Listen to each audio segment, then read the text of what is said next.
اب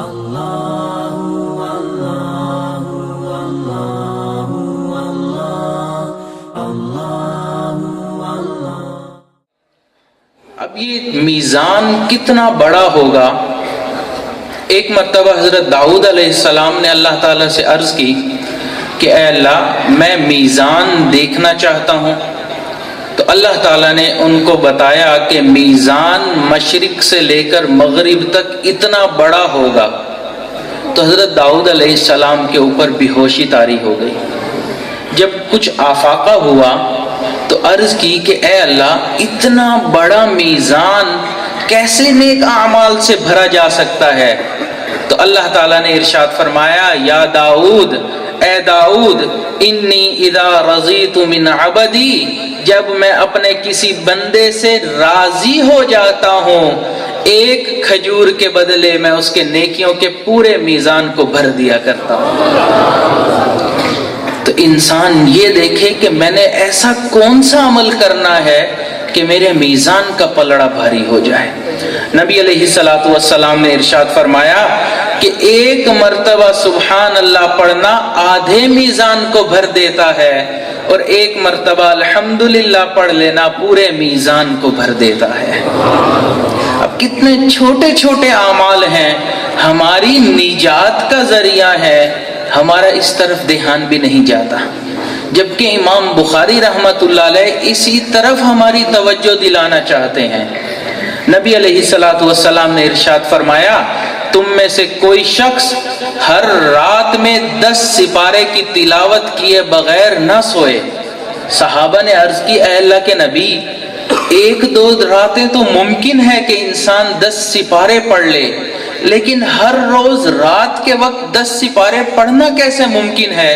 نبی علیہ الصلوۃ والسلام نے ارشاد فرمایا سورۃ اخلاص رات کے وقت 1 مرتبہ پڑھ لینا ایسا ہی ہے جیسے تم نے 10 سپاروں کی تلاوت کر لی.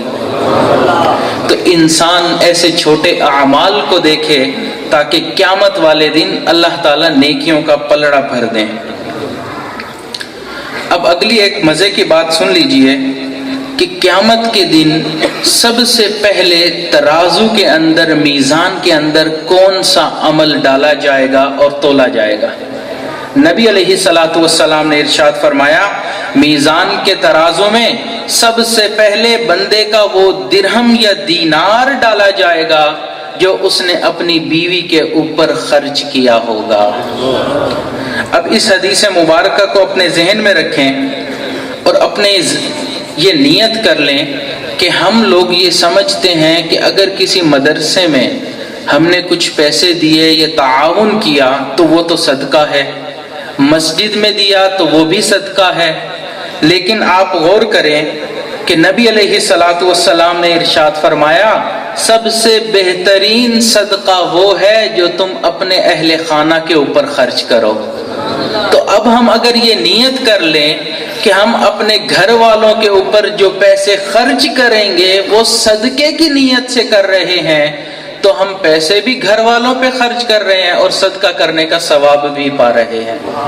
تو کتنی چھوٹی چھوٹی باتیں ہیں جن کی طرف ہمارا دھیان نہیں ہوتا جس کی وجہ سے ہمارے اعمال کم ہو جاتے ہیں.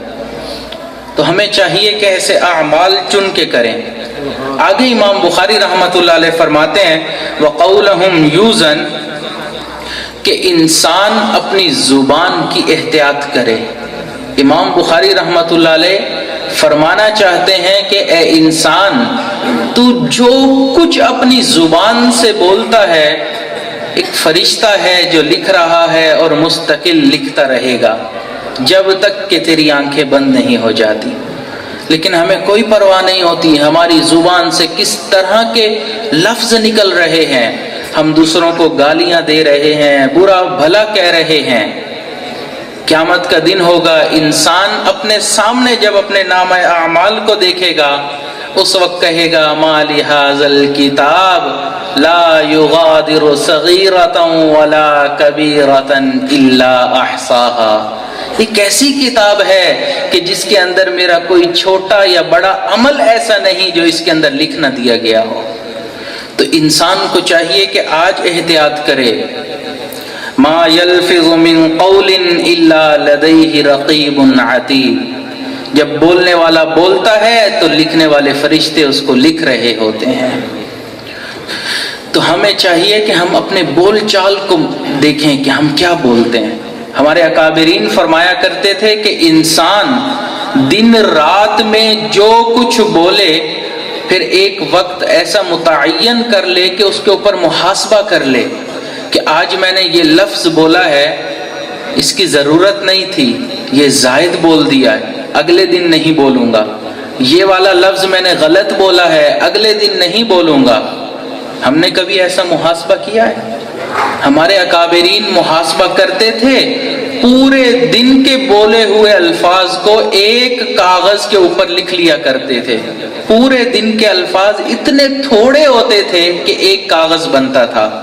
آج ہم اپنے پورے دن کے الفاظ لکھنا شروع کر دیں، ہر روز کی ایک کتاب بنے گی۔ اتنا بولتے ہیں، اتنا بولتے ہیں، حالانکہ جو ہم بول رہے ہیں ہمیں اس کا حساب بھی دینا ہے۔ آج ہم چاہے دوستی میں، چاہے بے تکلفی میں، چاہے کسی یارانہ انداز میں کسی کو کوئی بھی لفظ بول دیں، چاہے بے وقوف، چاہے کسی بھی قسم کا لفظ بول دیں، قیامت والے دن تو جواب دینا ہے۔ فرشتے تو لکھنا نہیں بھولے، ہم بے شک بھول جاتے ہیں، فرشتے نہیں بھولتے ہیں، وہ لکھتے ہیں۔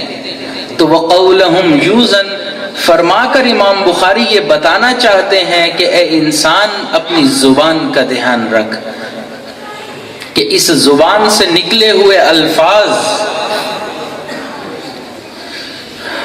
اللہ اکبر، اس زبان کے اندر ہڈی نہیں ہے، لیکن جب اس سے نکلے ہوئے الفاظ نکلتے ہیں تو خاندانوں کی ہڈیاں توڑ کے رکھ دیتے ہیں۔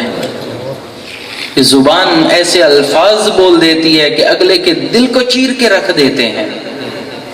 خواتین میں تو بہت زیادہ عادت ہوتی ہے، آپس میں بیٹھ کے کہتی ہیں، میں نے اس کو ایسی بات کہی کہ جلتی رہی ہوگی۔ اے بہن، آج تو وہ تیری بات سن کر جل رہی ہے، کل جب تجھے جلنا پڑے گا معلوم تب پڑے گا۔ تو ہمیں چاہیے کہ ہم اپنی زبان کو قابو میں رکھیں۔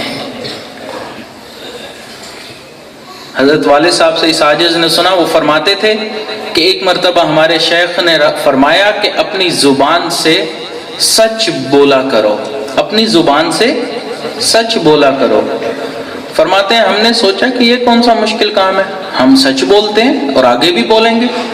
فرماتے ہیں پھر ہم نے سوچا کہ نہیں، شیخ نے فرمایا ہے کوئی تو وجہ ہوگی، تو ہم نے سوچنا شروع کیا تو کتنے ایسے الفاظ تھے جو ہم بولتے تھے اور وہ سچ نہیں ہوتے تھے۔ مثال کے طور پر فرماتے ہیں کہ ہم کہتے ہیں کہ پانی شانی پی لیا، پانی تو پی لیا، یہ شانی اور وانی کیا ہوتا ہے؟ روٹی شوٹی کھا لی، روٹی تو کھا لی، یہ شوٹی کیا ہوتا ہے؟ قیامت والے دن اس لفظ کا بھی تو جواب دینا ہے نا۔ فرماتے ہیں ہم نے محنت کرنا شروع کی، اس محنت کے اوپر 18 سال لگے، تب جا کے ہماری زبان سے سچ نکلنا شروع ہوا۔ تو یہ زبان کے نکلے ہوئے الفاظ کے اوپر انسان محنت کرے تو اس کو پتہ چلتا ہے۔ مصحفی ہم تو سمجھے تھے کہ ہوگا کوئی زخم، سینے جو بیٹھے تو بہت کام رفو کا نکلا۔ تو ہم تو سمجھتے ہیں کہ چھوٹی چھوٹی باتیں ہیں، لیکن نہیں، یہ چھوٹی باتیں نہیں ہوتی ہیں، یہ بڑی بڑی باتیں ہوتی ہیں۔ نبی علیہ الصلوۃ والسلام نے ارشاد فرمایا، یا معشر النساء تصدقنا، اے عورتوں کی جماعت صدقہ کیا کرو، فإنی رأیتکن اکثر اہل النار، میں نے تم میں سے اکثریت کو جہنم میں پاتا ہوں، مردوں کی نسبت عورتیں زیادہ جہنم میں ہوں گی۔ وبما یا رسول اللہ، صحابیات نے عرض کیا اللہ کے رسول اس کی کیا وجہ ہے؟ ارشاد فرمایا تکثرن اللعنہ، تم کثرت سے لعن طعن کرتی ہو۔ تو آج ہمارے بہنوں کو، ماؤں کو، بیٹیوں کو یہ سمجھنا چاہیے کہ ہم جو دوسروں کو جلانے کے لیے بات کرتے ہیں، دوسروں کو ایسی بات کر دیتے ہیں، ہم ایسی بات نہ کریں۔